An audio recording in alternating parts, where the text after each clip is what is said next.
Welcome to Breaking Ice and Building Bridges from Possibilities. I'm Kelly Johnson. And I'm Byron Jackson. Glad you're here. Connecting a community through conversation.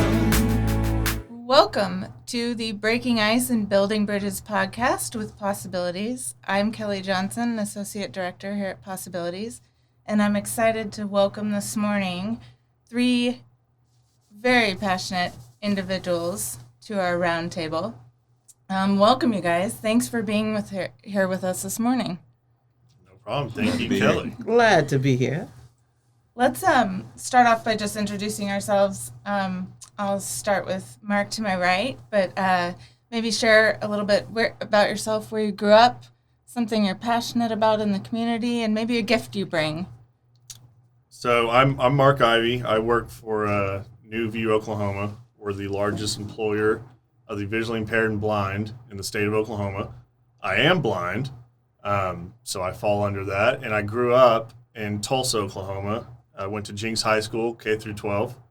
And what I'm passionate about in the community, well, professionally and personally, an easy one is I'm passionate about helping blind and visually impaired folks get the help they need, the services they need to be independent, to go work, to do whatever you want to do in life. How to be a blind dad. I have a 3-year-old crazy lady daughter.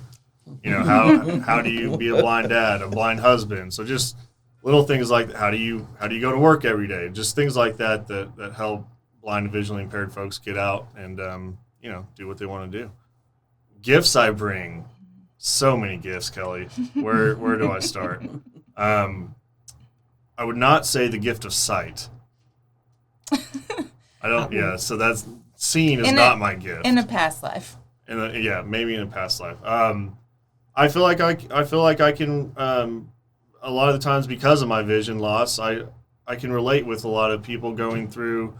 Not even similar struggles, just whatever struggle it might be. When two people are struggling, I feel like, not that I'm always struggling, but when you understand what struggle is, which more people do than don't, you're on the same playing field and you can communicate and, find out that doesn't matter your skin color, whatever's going on, you're a lot more similar than you might think and have a lot more in common than you think. Yeah. How's that for a gift? It's awesome. Nailed it. Put a bow on that one, Miss Beautiful. Kelly. That's beautiful. Thank you. Thank you. Elizabeth, welcome. Oh, thank Tell you. us about you. My name is Elizabeth Chappelle. I'm originally from Wisconsin, so I do love the snow. I just don't like the ice. That's supposedly come, but hopefully we be inside. I carry lots of hats, actually. I am a chef. I am a pastor. I am a friend. I'm a mother and a grandmother. I'm a whole lot of persons, and I'm proud to be those things. My passion is literally to love people to life. My passion is not to set judgment, but to love people where they are and help them to be better in whatever state or place that they are in. Coming up, I've been through a whole lot of stuff. So I've learned that don't take for granted what you're looking at or what you're seeing, but just help them to develop to be the best that they can be, not what I want them to be, but for what they want to be. So that's just that's my passion. Awesome. Thanks for sharing. Corey. Have fun following that one. Yeah, Right. nice to meet you. Nice to meet you as well. My name is Corey Harris. I am originally from Oklahoma City, Oklahoma, born and raised on the east side. Yeah. Spent some time in Spencer, Oklahoma as well, where I graduated from Star Spencer High School. Nice. After high school, went to culinary school, and I always had a passion for cooking. My mom was a really good cook. My grandfather on my dad's side was a long time cook in the military, so I have it on both sides of my family, so it's really in my blood. So as a kid, I really didn't have a lot of talents or anything like that. Like, I wasn't really great at anything, basketball, football, anything like that. But I I took on cooking, and I knew that it was something special about me because anytime my friends would come over, we would all make noodles. You know what I'm saying? That was like the thing, ramen noodles. But everybody would always like want me to make theirs because they were like, yours is just always better. So I always knew that I had a gift or a special talent with cooking. So I pursued it. And now I am the owner and chef and operator of Off the Hook Seafood and More in Oklahoma City, Oklahoma. We started out as a food truck in 2013, opened our first restaurant in 2015, opened another one in 2017. And once COVID hit, we had to shut that one down because it messed up our business really, really, really good. But one thing as far as my passion, of course, is cooking. I love doing that more than anything. It's like my therapy in a major way. As far as my gift, I would say my gift is I like to motivate others, motivate and encourage others. I post a lot of positive things on Facebook and stuff every morning, and really I be preaching to myself, motivating myself, but I always get a great response from people who, whether it be inbox, text message, calls, like, hey, I really needed that. And, I'm like, hey, I'm preaching to myself, that wasn't for you, but if it helped you, I'm glad I could help. But so I would say that's what my gift is. The ripple effect. Yeah. Yes. Love that. Thank you. That's really what this whole Building Bridges podcast is all about. Is our goal is just to connect our community through conversation in any way that we can to create those positive ripple effects. And you just spoke to that so well, because it really, whatever it is that you do, can have that. You never know whose life you're going to change from that. And the power in that, I just think, is awesome. And that just dives into our theme for the day, if you wanted to call it a theme, but it's really more of a value, is that, before we had programs and services trying to help people connect to others, way back even 20 years ago, we had values. And there was a group of people sitting around a table that said, really, if we're going to help me to engage with you, there has to be a basis of trust. Like, we have to be able to trust others. And that's one of our foundational values that Possibilities was built on. And so I just kind of wanted to throw that around today and get your perspectives on really what trust is to you, and how it's helped or hindered you on your journeys through life, and on your pathway to helping others. And so really with that, I just let me not start with anyone in particular, but to start the conversation of really, what is trust? What is trust to you? I'll kick it off with trust. It's a large umbrella for trust is something. Yeah, there's a definition, but I'm sure everyone around this table, it's probably something different. When I started losing my vision, trust took on a whole new meaning for self-trust and trusting others. Often when I hear trust, I think a lot about self-trust, because it starts with yourself and being honest with yourself.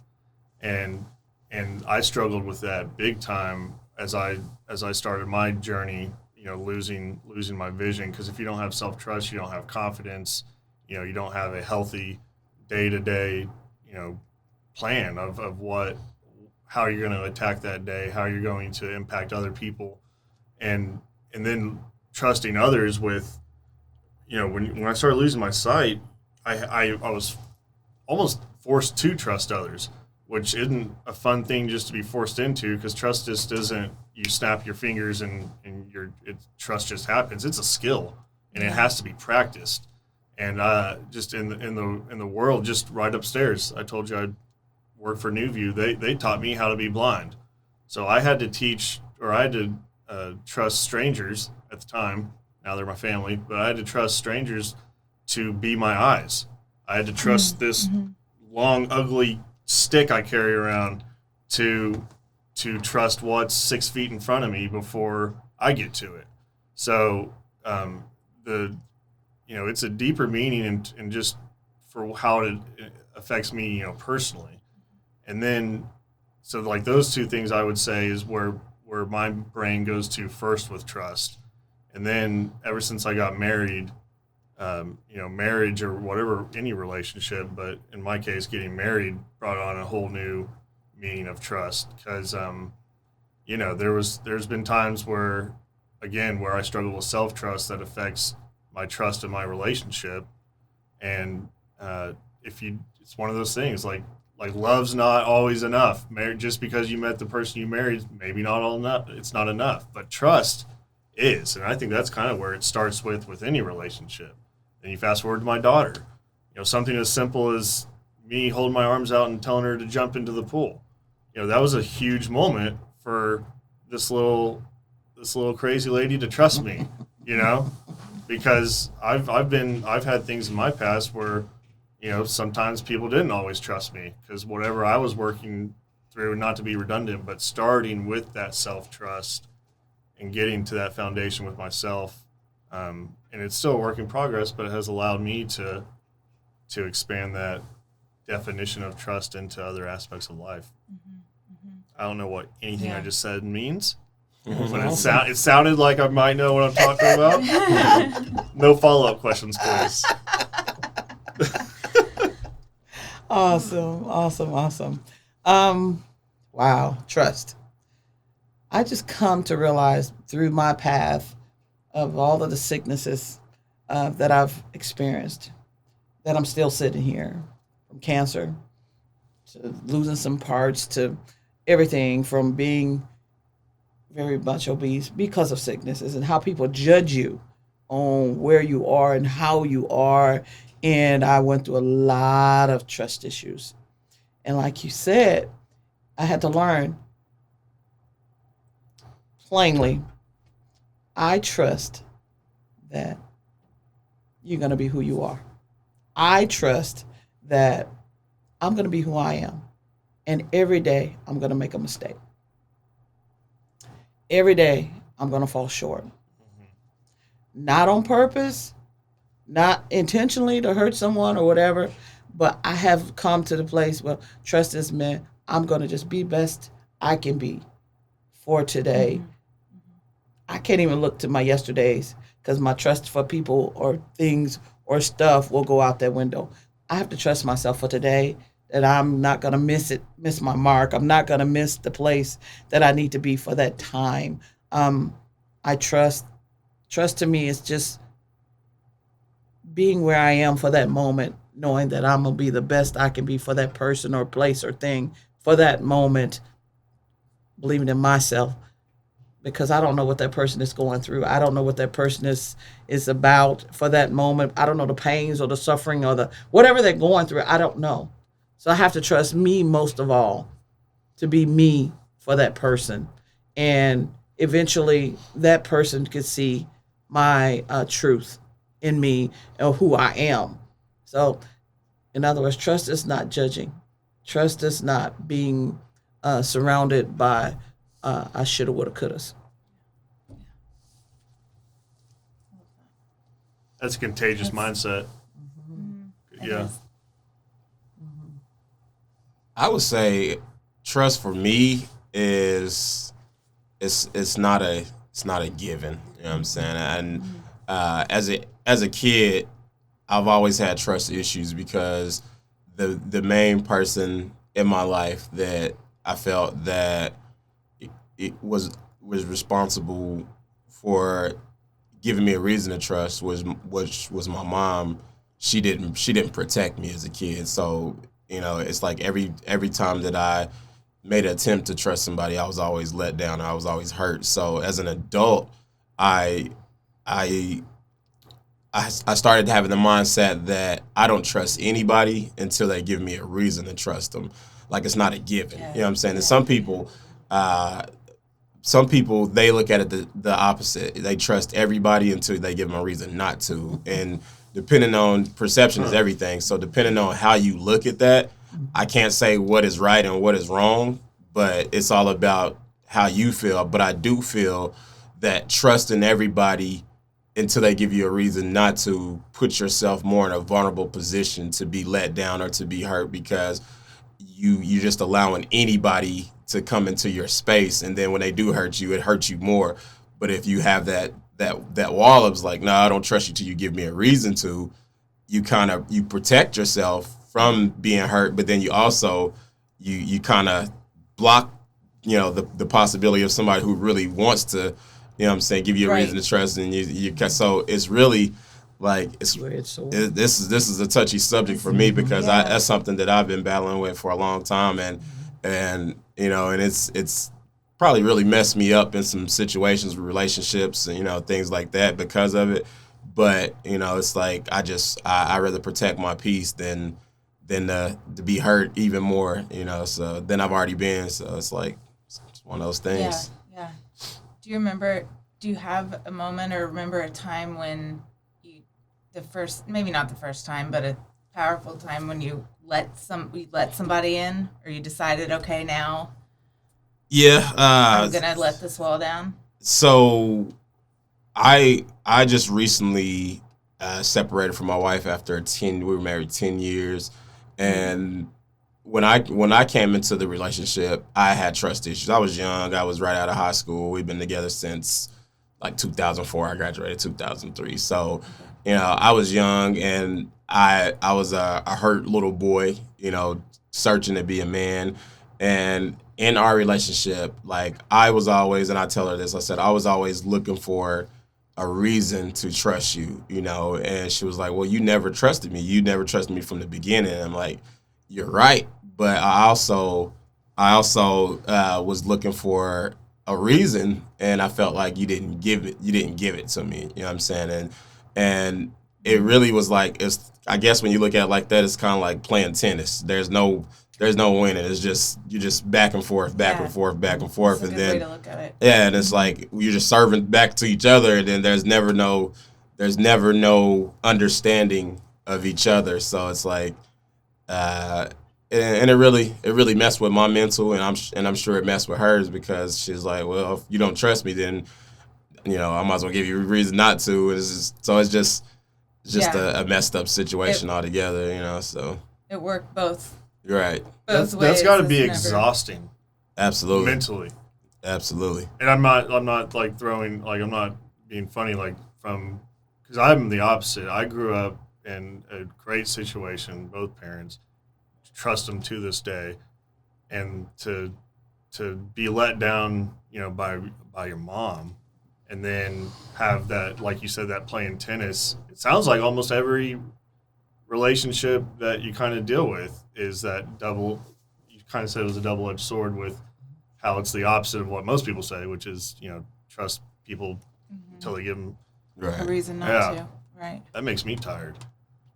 And myself, I grew up with a lot of abuse, a lot of disappointments, a lot of things. But it was weird for me because I knew my mom she was just who she was. At my little age, I just knew she worked 3 jobs. She tried to provide for all us. Our stepdads was crazy, but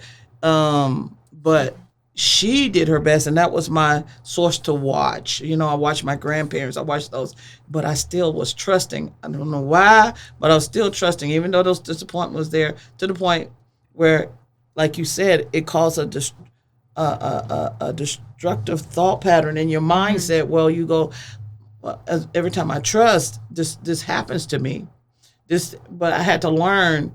I was telling you earlier about pregnancy. Labor pains. It hurts like. Well, I know men folk don't know, but you can watch your wives and delivering that. Imagine the pain that she's enduring. That is so indescribable that we can't even tell you. There's nothing we can tell you that it feels like, because we don't know. But all of that pain of the life just pushes us through and gets us to that place and keep pushing us. And once that pain, they hit that last 9 centimeters and that baby comes out, and we forget about that pain, because right there in front of you is your joy. That's your joy that caused you to say, it was all worth that pain. And that's what I go through and tell the people, because I counsel a lot of women who's been incarcerated, and I help them to be acclimated back into society. And so when I get to them, no, you just at your push point. There is some light on his side, but those some things you got to shed off first, and that's how life does. It ain't meant for us to stay there. It ain't meant for us to stay in a hurt place. It's not meant for us to stay in a distrusting place, because again, it's about us. If we learn to trust ourselves, that I'm gonna have an issue. I'm gonna have an issue in trusting. I'm gonna have this issue. Now, how can I fix myself to be better? Ain't about nobody else. Do you all have, because since you two kind of have similar, it sounds like, experiences with trust growing up, do you all have issues being honest? I was a people pleaser. I absolutely was a people pleaser. I was that person who did whatever necessary to make sure you were happy. In that facet, I was miserable. So now I've learned I can't do that. I have to be real with me, but I still cannot put myself on you. I had to learn that there was a division point. That it's okay for me to be happy and you to be okay. You're going to have some sad moments and you're going to have some angry moments, and I'm okay with that. It's what we're going to do in that situation to help it, to even out the plane. Whoever that person may be, sometimes I can't do nothing to help you. That can drive you crazy. So I had to learn, sometimes it just ain't my job. I think with me, like, I probably had a problem being too honest. Like I was always the type that people would say their feelings were hurt because I would tell them the truth. I didn't really sugarcoat. I wasn't taught to sugarcoat. I was taught to be honest. So, but a lot of times I understand. Sometimes you have to dumb it down to not hurt people's feelings, and I would just be brutally honest, and just let people know how I feel, how that made me feel, or how I felt about them. And a lot of times, that will hurt people's feelings because people always say they want the truth or they want you to keep it 100 with them, but when you do so, they can't always handle the truth, and it's like, why do you ask me how I feel if me telling you how I feel was going to hurt your feelings? Like, don't ask me to tell you. Like, how do you really feel? Like, this is how I feel. I don't have nothing to hide. I don't have nothing to sugarcoat. It's a grown folks game. Yeah, so I feel like sometimes you can, I guess I was a little too honest, and that got me into some trouble, I guess. I've noticed that you don't always have time to get to know the person good enough to find out how they want the truth. But like for me, like, I'm your guy. I love the brutal, honest truth. And I don't know if it's because, like, again, and I'm not always bringing things back on my eyesight, but that's my number one struggle in life. And it's a big one. So, like, cancer for you, and, what things that you've had going on, Corey. But, like, when something goes on huge in your life that's either traumatic or however it affected you, for whatever reason, just brutal, honest truth is a breath of fresh air for me. So, like you, I would carry that mindset and be like, well, that's how everyone needs it. But then you realize, especially like coworkers, for example, once I get to know them, I'll be like, well, no wonder like they're not responding to, me just being like black and white. Here it is. That's the answer. Right. Because you don't think like that. And then like you say sugarcoat it, and like, yeah, you got to have sometimes a little strategy to get to with you counseling. I'm sure every patient's different. Every person is different. Yeah. Some have to be a little gentle. Some want it hard like that. Some want it. Don't play with me with words. Because that's what I do. Patience. You're a patient lady, aren't you? Oh yes, very patient. Yeah. Very patient. It was learned. It was a learned process. But because I realized I can't just do this to somebody. I know me and how I handle. You can tell me anything, any way you want to. I'm gonna hear it. But somebody else won't, and that's the whole thing. I love his way he does. You can't be too honest. You're just honest. Right. You can't be too honest. You just honest. And some people can't handle it because of the hurt or the pain. So we just have to learn not how honest, but how I'm going to put it out there to you. Right. Not what you say. I could say, girl, you big fat for me. You're a big fat woman, and you just don't make no sense where you are. Like, girl, you're big and beautiful. let's see what we can do to help. That's a honesty to the T, but how I'm going to receive it the most. That's true. And it comes a lot. What I keep hearing is the self-trust part. It's self-trust. It kind of comes back to when you start being able to have that moment of what it means to really have trust in yourself. It allows you to speak your truth, speak honestly, speak differently, but it opens up that door to being able to interact. It becomes no judgment. More authentically, yeah. It comes no judgment. As yourself. It comes me. I'm paying attention to you. I'm paying attention to you. I want to know your lifestyle. I want to know where you came from. Why? It helps me to be better. I'm gonna take something from what you say. I'm gonna take it like, dude, this is what happened today. He said this. I never thought about it that way. Or he did this. I never saw it that way. But because we just become like blinders on the side, just focused on ourselves. And we begin to open up ourselves to others and say, okay, this is what it's going to be. You begin to learn a whole lot more, and life becomes more interesting. In your field and in your field, all about people, different types of people coming in your spaces and dealing with those people. You're like, dude, I didn't never know. If I didn't see the stick, I would have never known, because you're good at it. But didn't know that if it was a life thing or if it was something that just happened. It was a gradual thing. I'm like, dude, you'd never know. This man is put together, like, no, I got it. No, I had issues too. Yeah. You know? Yeah. The restaurant's a brutally honest industry too. Yes, we are. Yeah, so it's funny that because you two have two different kind of perspectives of the way you go about trust. Yeah, but I see him. Yeah. Yeah, and he sees me. I think he sees me, like as mama, daddy, grandpa, somebody, one of them people. Oh, baby, it's okay. Yeah. But then my deal come out, and then like, what the world? So if you had any messages to pass on to others, what would it be in terms of growth and people finding their own path? Put all your trust in the media, and you can't go wrong. No, not me. I'm joking. I know it. One of my favorite sayings joking. That keeps me motivated and keeps me going, and I tell myself this every day, and I tell others that is just simply that, just keep going.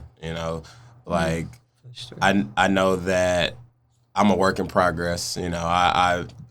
The moment that you feel like you got it all together is, to me, it's like the moment that your life probably should just be done. If you feel like there's no growth and you got it all together and you feel like, okay, there's nothing else that I can accomplish, like I'm finally there, like then there's nothing else to live for at that point. Like I feel like there's, no matter your age, no matter your maturity level, no matter any of that, there's always more to learn. There's always another version of you, another level of you that you have to search to find. Like you should never be, a year later the same person you were a year ago. Like there's That's a big one.